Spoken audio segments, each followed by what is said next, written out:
Terima kasih Anda masih bersama kami di Debat pertama Calon Presiden 2024.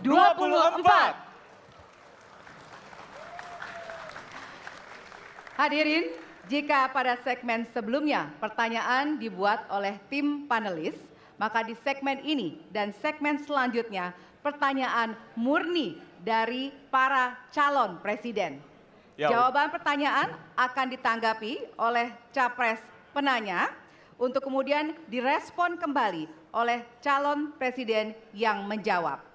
Sebelumnya, kita undang kembali seluruh calon presiden untuk naik ke atas panggung. Kami persilakan Bapak untuk menuju ke panggung utama. Ya, dan untuk segmen ini, kesempatan pertama akan diberikan kepada calon presiden nomor urut 1 untuk bertanya kepada calon presiden nomor urut 2. Dan waktu Bapak 1 menit dimulai dari sekarang. Terima kasih. Pada tanggal 25, Pak Prabowo mendaftar ke KPU sebagai pasangan calon presiden, calon wakil presiden. Sesudah keputusan MK.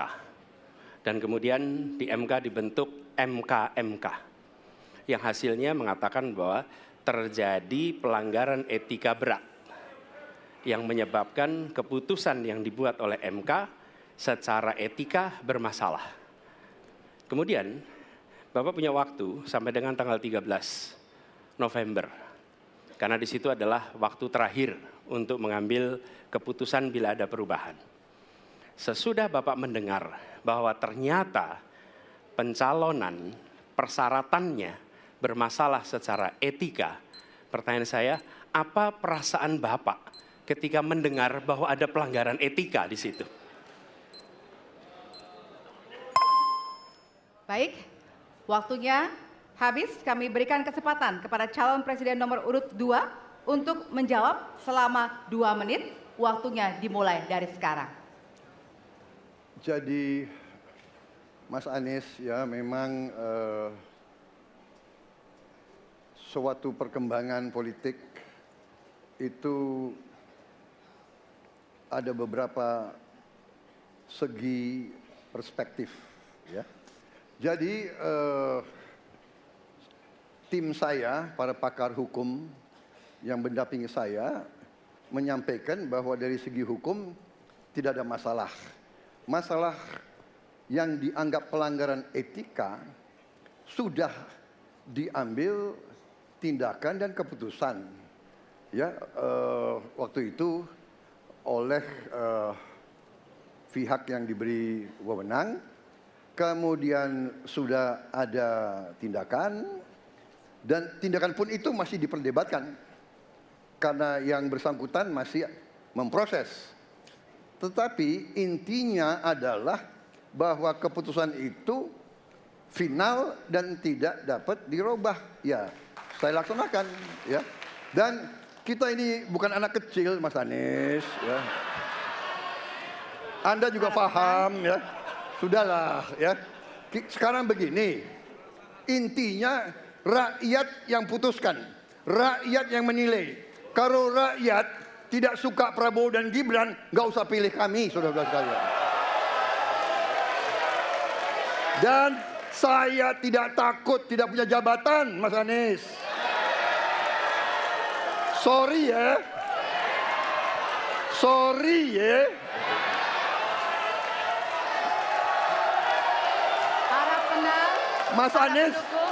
Mas Anies, saya tidak punya apa-apa. Saya sudah siap mati untuk negara ini. Baik. Waktu Anda habis, Bapak, dan selanjutnya kami persilakan kepada calon presiden nomor urut 1 untuk menanggapi jawaban dari calon presiden nomor urut 2. Waktu Bapak 1 menit. Dimulai dari sekarang. Fenomena ordal ini menyebalkan. Di seluruh Indonesia kita menghadapi fenomena ordal. Mau ikut kesebelasan ada ordalnya. Mau masuk jadi guru ordal. Mau daftar sekolah ada ordal. Mau dapat tiket untuk konser ada ordal. Ada ordal di mana-mana yang membuat meritokratik nggak berjalan. Yang membuat etika luntur. Dan ketika fenomena ordal itu bukan hanya di masyarakat, tapi di proses yang paling puncak terjadi ordal, maka rakyat kebanyakan, dan ini saya rasakan beberapa waktu yang lalu, beberapa orang guru berjumpa dengan saya dan mereka mengatakan, Pak, di tempat kami pengangkatan guru-guru itu mendasarkan ordal. Kalau tidak ada ordal, nggak bisa jadi guru, nggak bisa diangkat. Lalu apa jawabannya? Atasan saya bilang, wong yang di Jakarta aja pakai ordal, kenapa kita di bawah tidak boleh pakai ordal? Negeri ini rusak apabila tatanan itu hilang. Waktunya habis. Ya. Sekarang kami berikan kesempatan kepada calon presiden nomor urut 2 untuk menanggapi tanggapan dari calon presiden nomor urut 1. Waktunya 1 menit dari sekarang. Mas Anies. Dalam demokrasi, kekuasaan tertinggi ada di rakyat. Hakim yang tertinggi adalah rakyat. Tanggal 14 Februari, rakyat yang akan mengambil keputusan. Kalau kami tidak benar, salah, berkhianat, rakyat yang akan menghukum kami. Waktu masih ada, Bapak? Sudah cukup? Baik, terima kasih. Harap tenang hadirin, kita akan lanjutkan. Ya, kita akan lanjutkan. Dan untuk kesempatan ini kami berikan kepada calon presiden nomor urut 2 untuk bertanya kepada calon presiden nomor urut 3. Dan waktu Bapak 1 menit dimulai dari sekarang. Mas Ganjar punya pengalaman sebagai gubernur. Saya ingin bertanya bagaimana pemikiran Bapak untuk mengatasi pengangguran yang masih banyak, terutama lulusan-lulusan sekolah dan sarjana yang belum tertampung. Mungkin pengalaman Bapak bisa Bapak memberi suatu pencerahan kepada kami. Terima kasih. Waktunya masih ada, Bapak ada yang ingin ditambahkan? Baik, cukup. Oke. Selanjutnya kami berikan kesempatan kepada calon presiden nomor urut 3 untuk menjawab selama 2 menit. Waktunya dimulai dari sekarang. Terima kasih Pak Prabowo. Isu ini sangat kontekstual dan saya kira dari pertanyaan masyarakat begitu sulitnya mendapatkan pekerjaan. Ada beberapa poin Pak. Yang pertama adalah membuka ruang investasi yang cukup besar dengan cara memastikan penegakan hukumnya bisa berjalan baik, kepastian hukumnya berjalan dengan baik, transparan, akuntabel, mudah, murah, cepat dalam sebuah layanan. Tanpa itu dilakukan, mereka akan minggat dan mereka akan pergi, tidak mau datang. Yang kedua, ketika mereka datang, sudah masuk berinvestasi katakan, pusat-pusat pertumbuhan sudah diberikan kepada mereka oleh pemerintah dengan fasilitasi kawasan industri umpama, insentif pajak umpama, kemudahan perizinan, ease of doing business umpama, maka ketika kemudian itu sudah berjalan, Pak, yang mesti disiapkan adalah SDM. Ketangguhan SDM untuk menjemput itulah yang kita siapkan. Apa itu? Sekolah vokasi, nggak ada yang lain. Dan kemudian SDM inilah yang kita bisa pastikan bahwa mereka sampai dengan 12 tahun mesti sekolah dan gratis. Inilah yang kemudian bisa kita dorong untuk kemudian mereka bisa naik. Ada juga tindakan afirmasi sekaligus untuk menurunkan kemiskinan adalah setiap satu keluarga miskin kita kasih kesempatan satu anaknya sampai ke perguruan tinggi. Karena itulah yang akan membongkar dan kemudian memberikan ruang pekerjaan yang jauh lebih banyak kepada mereka. Maka peran-peran inilah yang mesti kita dorong. Kawasan industri Kendal sudah bekerja sama dengan 100-an lebih sekolah vokasi. Kawasan industri di Batang sedang kita siapkan, bahkan kita bangunkan sekolah.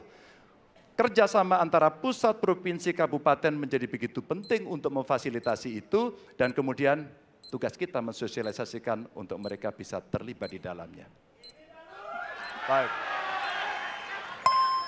Ya, waktu Anda habis Bapak dan kami persilakan kepada calon presiden nomor urut 2 untuk menanggapi jawaban dari calon presiden nomor urut 3. Waktu Bapak 1 menit. Saya senang mendengar jawaban itu. Berarti Bapak bisa mengakui prestasi pemerintah Jokowi dalam mengembangkan KEK semua, mendorong hilirisasi, menciptakan lapangan kerja, mengundang investor-investor ke Jawa Tengah untuk menciptakan pertumbuhan ekonomi yang bermutu dan berkelanjutan. Terima kasih. Ya. Waktunya masih ada, Bapak? Cukup. Cukup. Baik, selanjutnya kita berikan kesempatan kepada calon presiden nomor urut 3 untuk menanggapi tanggapan dari calon presiden nomor urut 2. Waktunya 1 menit dari sekarang. Pak Prabowo, terima kasih. Ketika kami merancang kawasan-kawasan industri dan bagaimana percepatan itu kita lakukan, kami duduk dengan para menteri, bahkan kami duduk dengan presiden. Kami punya pikiran yang sama dalam merancang ini karena kita ingin menjemput 2045 sebagai negara maju, negara unggul. Itu yang harus kita ciptakan. Maka ketika kemudian soal setuju tidak setuju, kami hampir 10 tahun. Bahkan proyek-proyek strategis nasional yang ada di Jawa Tengah, saya bereskan, Pak.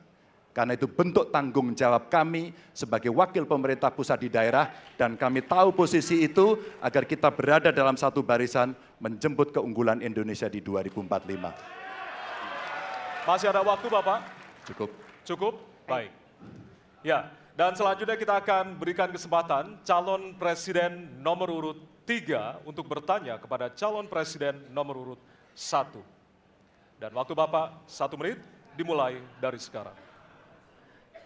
Mas Anies pernah menjadi gubernur ibu kota.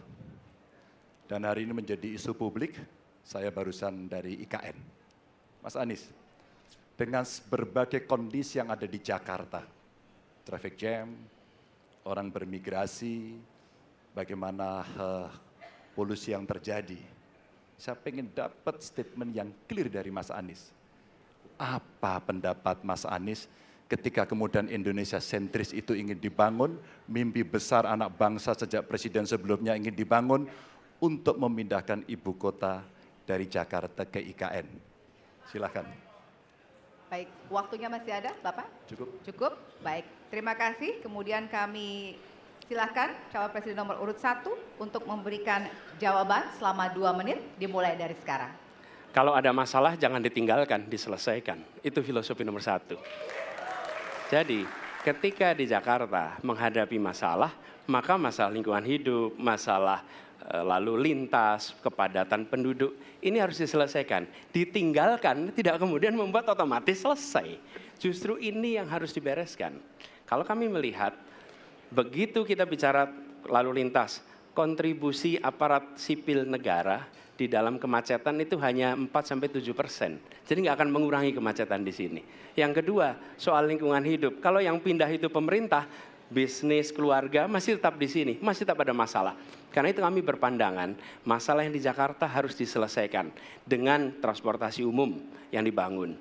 Kemudian yang kedua, menambah taman yang dibangun, transportasi umum berbasis elektrik. Dan itu semua dikerjakan untuk membuat Jakarta menjadi kota yang nyaman, aman, kota yang membuat kita bisa hidup dengan sehat. Itu terkait dengan Jakarta. Jadi jangan kita meniru pemerintah Belanda. Mereka punya kota tua. Ketika kota tua turun permukaan, mereka pindah ke selatan, bikin di sekitar Monas. Ditinggalkan, masalah tidak diselesaikan. Kita harus menghadapi masalah dengan menyelesaikan. Lalu yang kedua, terkait dengan IKN. Ketika kita memiliki masalah yang masih urgen di depan mata kita, di Kalimantan sendiri, kebutuhan untuk membangun sekolah yang rusak sangat banyak. Membangun kereta api atau jalur tol antar kota di Kalimantan itu urgen. Yang merasakan dari uang itu siapa? Rakyat. Sementara yang kita kerjakan hanya membangun tempat untuk aparat sipil negara bekerja, bukan untuk rakyat dan bukan pusat perekonomian. Baik. Ya, waktu Anda habis dan kami persilakan kepada calon presiden nomor urut 3 untuk menanggapi jawaban dari calon presiden nomor urut 1. Waktu Bapak 1 menit, disilakan. Apakah boleh saya simpulkan kalau begitu, Mas Anies dalam posisi yang oposisi terhadap beberapa kebijakan termasuk IKN, menolak IKN dilanjutkan. Terima kasih. Cukup Waktunya? Bapak? Cukup. Baik. Baik, selanjutnya kami berikan kesempatan kepada calon presiden nomor urut 1 untuk menanggapi tanggapan dari calon presiden nomor urut 3. Waktunya 1 menit dari sekarang. Inilah salah satu contoh produk hukum yang tidak melewati proses dialog publik yang lengkap. Sehingga dialognya sesudah jadi undang-undang. Dan ketika dialognya sudah undang-undang, siapapun yang kritis dianggap oposisi, siapapun yang pro dianggap pro pemerintah. Kenapa? Karena tidak ada proses pembahasan yang komprehensif yang memberikan ruang kepada publik. Ini negara hukum, bukan negara kekuasaan. Dalam negara hukum, berikan ruang kepada publik untuk membahas sebuah peraturan sebelum dia ditetapkan. Tapi ini nada-nadanya seperti negara kekuasaan, di mana penguasa menentukan hukum. Dan kemudian dari situ kita berdebat pro kon. Kami melihat ada kebutuhan-kebutuhan urgen yang dibangun untuk rakyat. Kalau hari ini kita belum bisa menyiapkan pupuk lengkap, tapi pada saat yang sama kita membangun sebuah istana untuk presiden, di mana rasa keadilan kita? Oke. Waktunya sudah habis. Ya, dan kami masih ada satu segmen lagi. Untuk itu kami persilakan kepada bapak-bapak untuk kembali ke tempat duduk masing-masing. Masih ada satu segmen lagi. Baik, terima kasih Anda masih bersama kami di debat pertama calon presiden 2024. Ya, masih sama seperti segmen sebelumnya. Setiap calon presiden akan memberikan satu pertanyaan kepada calon presiden lainnya dan jawaban pertanyaan akan ditanggapi oleh calon presiden penanya untuk kemudian direspon kembali oleh calon presiden lainnya. Yang direspon adalah apa yang disampaikan oleh calon presiden lainnya. Dan kita akan undang kembali ketiga calon presiden 2024 untuk naik ke atas panggung. Kami persilakan kepada bapak-bapak untuk bisa menuju ke panggung utama. Dan kembali kami ingatkan kepada bapak-bapak calon presiden bahwasanya tema di malam hari ini terdiri dari beberapa subtema, yaitu pemerintahan, hukum, hak asasi manusia, pemberantasan korupsi, penguatan demokrasi, peningkatan pelayanan publik, penanganan disinformasi, dan kerukunan warga. Untuk itu, kesempatan pertama akan diberikan kepada calon presiden nomor urut 2 untuk bertanya kepada calon presiden nomor urut 1. Waktu Bapak 1 menit dimulai dari sekarang. Mas Anies pernah jadi gubernur 5 tahun di DKI. Anggaran DKI setahun sekitar 80 T. Jumlah penduduk Indonesia DKI 10 juta kira kurang lebih. APBD Jawa Barat 35 T, jumlah penduduknya 50 juta, 5 kali DKI. Tetapi selama Mas Anies mimpin, sering sekali DKI menerima indeks polusi tertinggi di dunia. Bagaimana dengan anggaran 80 T, Pak Anies sebagai gubernur tidak dapat berbuat sesuatu yang berarti untuk mengurangi polusi? Terima kasih. Waktunya masih ada, Bapak? Sudah cukup? Baik, kita akan lanjutkan pada calon presiden nomor urut 1. Kami beri kesempatan untuk menjawab pertanyaan selama 2 menit, dimulai dari sekarang. Pak Prabowo, terima kasih atas pertanyaan yang bagus, tetapi kurang akurat. Saya akan jelaskan, Pak. Ketika satu daerah mengatakan di tempat kami tidak ada COVID, di tempat kami COVID banyak, lalu yang tidak ada COVID kami tanya, kenapa tidak ada COVID? Nah, kami nggak punya alat testing, Pak. Karena tidak punya alat testing, maka tidak ada COVID. Yang punya alat testing, maka ada COVID. Okay? Saya tidak tanya COVID, saya tanya polusi. Boleh saya selesaikan dulu? Ya. Jadi, apa yang terjadi? Di Jakarta kami memasang alat pemantau polusi udara. Bila masalah polusi udara itu bersumber dari dalam kota Jakarta, maka hari ini, besok, minggu depan konsisten selalu akan kotor. Tapi apa yang terjadi? Ada hari di mana kita bersih, ada hari di mana kita kotor. Ada masa minggu pagi, Jagakarsa sangat kotor. Apa yang terjadi? Polusi udara tak punya KTP. Angin tak ada KTP-nya. Angin itu bergerak dari sana sini. Ketika polutan yang muncul dari pembangkit listrik tenaga uap mengalir ke Jakarta, maka Jakarta punya indikator, karena itu Jakarta mengatakan ada polusi udara. Ketika anginnya bergerak ke arah Lampung, ke arah Sumatera, ke arah Laut Jawa, di sana tidak ada alat monitor, maka tidak muncul. Dan Jakarta pada saat itu bersih. Kalau problemnya dari dalam kota saja, maka konsisten tiap waktu. Ya, kita punya masalah polusi. Karena itu kita kerjakan dengan apa? Kita lakukan, Pak. Satu, dengan pengendalian emisi dari kendaraan bermotor. Dan pengujian emisi sekarang wajib. Yang kedua, elektrifikasi kendaraan umum. Yang ketiga, konversi kendaraan umum. Dan dulu yang naik kendaraan umum hanya 350.000 per hari, sekarang 1 juta per hari. Jadi itu kita kerjakan untuk menangani soal polusi di Jakarta. Baik. Masih ada waktu Bapak? Cukup? Ya. Kami persilakan kepada calon presiden nomor urut 2 untuk kemudian menanggapi jawaban dari calon presiden nomor urut 1. Waktu Bapak 1 menit dimulai dari sekarang. Ya susah kalau kita menyalahkan angin dari mana saja ya. Jadi saya bertanya dengan anggaran segitu besar jumlah pendidik, langkah-langkah yang bisa dilakukan untuk dengan real dalam 5 tahun mengurangi polusi juga di mana rakyat Jakarta begitu banyak yang mengalami sakit pernafasan. Jadi saya kira kalau kita dengan gampang menyalahkan angin, hujan dan sebagainya, ya mungkin tidak perlu ada pemerintahan kalau begitu. Ya, terima kasih. Masih ada waktu? Akan menambahkan? Cukup. Baik, selanjutnya kami berikan kesempatan kepada calon presiden nomor urut 1 untuk menanggapi tanggapan dari calon presiden nomor urut 2. Waktunya 1 menit dimulai dari sekarang. Ya, inilah bedanya yang berbicara pakai data, yang berbicara pakai fiksi. Okay? Ini pakai data. Jadi ketika ditunjukkan, ya memang ada sumber polutan dari dalam kota. Tapi kalau sumber polutan itu hanya dari dalam kota, maka Pak pakai logika sederhana sekali. Jumlah motor dari hari ke hari sama, jumlah mobil dari hari ke hari sama. Maka harusnya angka polusinya sama setiap waktu. Betul tidak? Tapi jumlah motor sama, jumlah mobil sama, ada. Kita sangat polusi.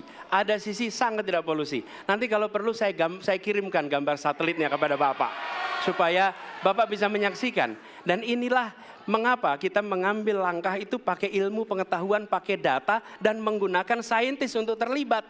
Kalau tidak pakai itu, maka nggak akan ada langkah yang benar. Dan ini kemudian saya teruskan Pak, bagaimana pengendalian itu dikerjakan untuk dalam Jakarta. Jika saya terpilih presiden, maka yang luar Jakarta saya kendalikan juga Pak. Baik. Terima kasih. Ya, dan selanjutnya kami akan beri kesempatan bertanya yang tentunya akan diberikan kepada calon presiden nomor urut 3 untuk bertanya ke calon presiden nomor urut 2. Waktu Bapak 1 menit dimulai dari sekarang. Izinkan saya harus membaca data untuk mengingatkan. Pak Prabowo karena nomor 2 saya pertanyaannya 2. Ada 12 kasus pelanggaran HAM berat yang sudah dikeluarkan mulai dari peristiwa 65, penembakan misterius, Talang Sari, penghilangan paksa sampai Wamena. Dan saya ingatkan tahun 2009 DPR sudah mengeluarkan 4 rekomendasi pada saat itu kepada Presiden. 1, membentuk pengadilan HAM ad hoc. Yang kedua, menemukan 13 korban penghilangan paksa. Yang keempat, memberikan kompensasi dan pemulihan. Dan yang keempat, meratifikasi konvensi anti penghilangan paksa sebagai upaya pencegahan. Pertanyaan saja 2. Kalau Bapak ada di situ, apakah akan membuat pengadilan HAM dan membereskan rekomendasi DPR? Pertanyaan kedua, di luar sana menunggu banyak ibu-ibu, apakah Bapak bisa membantu menemukan di mana kuburnya yang hilang agar mereka bisa berziarah? Saya persilakan.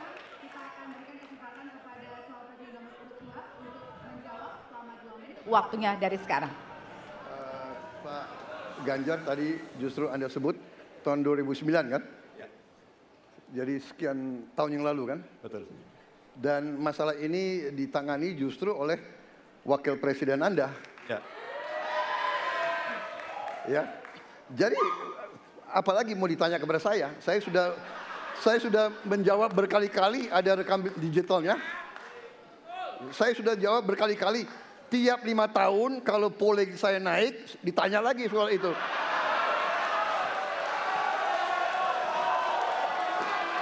Bapak tahu data nggak? Bapak tanya ke Kapolda, tahun ini berapa orang hilang di DKI? Tahun ini, ya, ada mayat yang diketemukan baru beberapa hari yang lalu dan sebagainya. Come on, Mas Ganjar. Ya, jadi saya tadi katakan, saya merasa bahwa saya yang sangat keras membela hak asasi manusia. Nyatanya orang-orang yang dulu ditahan, tapol-tapol, yang katanya saya culik, sekarang ada di pihak saya membela saya, saudara-saudara sekalian.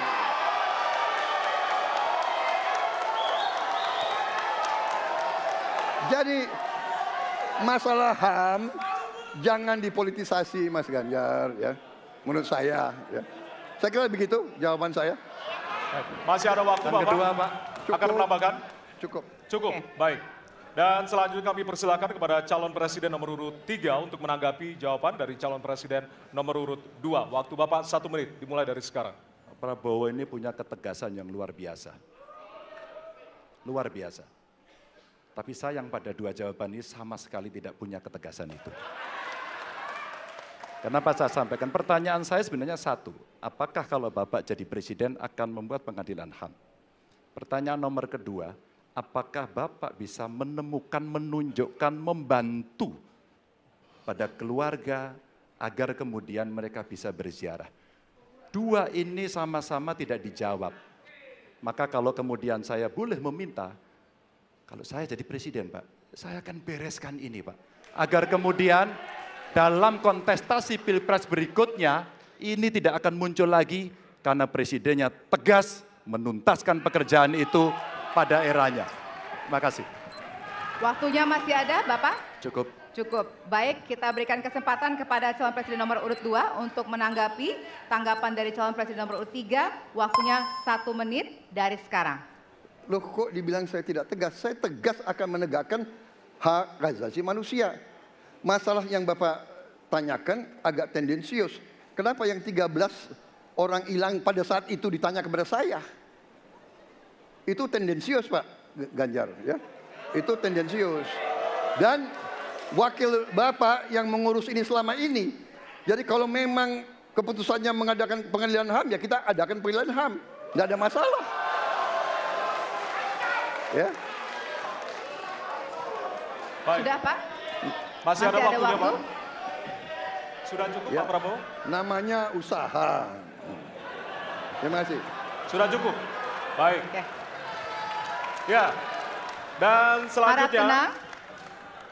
kita akan menuju ke pertanyaan dan kali ini kesempatan bertanya akan diberikan kepada calon presiden nomor urut 1 untuk kemudian bertanya kepada calon presiden nomor urut 3. Waktu Bapak 1 menit dimulai dari sekarang. Ada dua peristiwa yang menarik perhatian dan perlu kita bahas di sini. Peristiwa Kanjuruhan dan peristiwa kilometer 50. Di situ proses hukum sudah dijalankan. Tetapi rasa keadilan masih belum muncul. Pada saat ini kita menyaksikan masih banyak pertanyaan, bahkan keluarga-keluarga korban masih mempertanyakan. Karena itu saya ingin bertanya kepada Pak Ganjar. Saya posisinya adalah ini harus dituntaskan. Ini harus bisa menghadirkan rasa keadilan. Bukan saja soal legalnya yang sudah diselesaikan. Saya ingin tanya posisi Pak Ganjar di dalam dua peristiwa ini. Terima kasih. Waktunya masih ada, Bapak? Sudah cukup? Oh, udah cukup. Baik. Baik. Terima kasih kepada calon presiden nomor urut 3. Kami berikan kesempatan untuk menjawab selama 2 menit. Waktunya dimulai dari sekarang. Terima kasih, Mas Anies. Saya kira dua isu itu menjadi public talks. Kanjuruhan. Kita bisa bertemu dengan para pencari fakta. Kita bisa melindungi korban. Kita bisa membereskan urusan mereka dari sisi keadilan korban. Termasuk di kilometer 50. Ketika kita bisa bereskan semuanya, maka kita akan naik dalam satu tahap. Apakah kemudian proses legal dan kemudian mencari keputusan yang adil bisa dilakukan? Jawaban saya, bisa. Jadi dalam pemerintahan ini mesti berani untuk tidak lagi menyandra persoalan-persoalan masa lalu sehingga berlarut-larut. Sehingga apa yang terjadi ketika muncul terus-menerus akan menjadi sensi. Sensi terus karena tidak pernah ada keputusan. Maka cara-cara ini mesti dihentikan dan kita mesti berani tegas. Kadang-kadang kita juga mesti harus berpikir dalam situasi yang lebih besar. Mari kita ciptakan kembali Undang-Undang KKR. Mari kita hadirkan kembali Undang-Undang KKR agar seluruh persoalan-persoalan pelanggaran HAM itu bisa kita bereskan dengan cara itu. Sehingga bangsa ini akan maju dan tidak lagi kemudian berpikir mundur karena persoalan-persoalan seperti itu yang tidak pernah dituntaskan. Kita harus tuntaskan itu. Baik. Masih tersisa waktunya Bapak? Cukup? Baik. Ya, dan kami silakan kepada calon presiden nomor urut 1 untuk menanggapi jawaban dari calon presiden nomor urut 3. Ya. Waktu Anda 1 menit, Bapak. Ya, jawabannya kurang komprehensif karena masalahnya lebih kompleks dari itu, Pak Ganjar. Tapi izinkan saya sampaikan, untuk seperti ini minimal saya melihat harus mengerjakan minimum 4 hal. 1 adalah memastikan bahwa proses hukum menghasilkan keadilan. Yang kedua, ungkap seluruh fakta sehingga kebenaran menjadi pengetahuan semua, termasuk closure bagi keluarga. Yang ketiga, korban harus ada kompensasi, clear. Dan yang keempat, negara harus memberikan jaminan bahwa peristiwa-peristiwa seperti ini tidak boleh berulang kembali. 4 harus dikerjakan. Nah, saya kemudian melihat untuk itu bisa dikerjakan, maka kita tidak bisa abu-abu seperti yang tadi disampaikan. Saya melihat kalau begitu 4 ini harus dilakukan, berarti yang pertama mungkin kita harus melakukan investigasi ulang, melakukan review. Kita harus menyelamatkan institusi, memastikan bahwa institusi itu selamat. Saya ingin tahu apakah Pak Ganjar sependapat dengan pandangan saya. Terima kasih Pak Ganjar. Baik. Waktunya habis, selanjutnya kami berikan kesempatan kepada calon presiden nomor urut 3 untuk menanggapi tanggapan dari calon presiden nomor urut 1. Waktunya 1 menit dari sekarang. Soal komprehensi atau tidak komprehensif terkait dengan itu selera dan subjektif. Dari 4 hal tadi itu saya kira hampir semua pelindungan korban dilakukan. Saya sampaikan pencari fakta sudah pernah ada. Kalau kemudian tidak terjadi, tidak boleh terjadi lagi, saya kira itu value yang mesti dicontohkan. Kita kerjakan semuanya. Saya orang yang tidak pernah abu-abu, hitam putih, sat-set. Kami tidak pernah ragu-ragu, kami tidak pernah abu-abu, maka kami pun tadi mengklarifikasi pertanyaan kepada pasangan calon nomor 2, karena kami bukan orang yang menunda pekerjaan, menggantung pekerjaan untuk kemudian menjadi komoditas. Saya selesaikan itu. Masih ada waktunya Bapak? Akan Cukup. ditambahkan? Baik. Ya, dan kita berikan apresiasi kepada 3 calon presiden yang tadi sudah berdebat dan saling bertanya di kesempatan malam hari ini, Pak. Ya. Saya Valentina Sitorus. Saksikan program-program Kompas TV melalui siaran digital, pay TV, dan media streaming lainnya. Kompas TV, independen, terpercaya.